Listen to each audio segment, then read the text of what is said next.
اگر بندی دستشو بلند بکنه 3 بار بگه یا الله، الله میگه من شرمم میاد که دستشو 0 بر بگردونم، خالی بر بگردونم.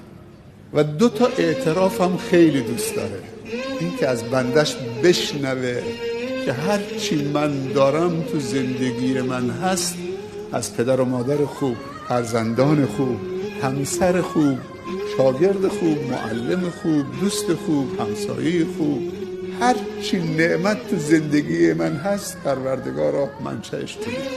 این اعتراف که همه نعمت ها از جانب اللهه آدمو جهت میده به طرف شکرگزاری. وقتی تو قبول نداری که این چیزا خدا داده، چطوری دست شکر بلند میکنی؟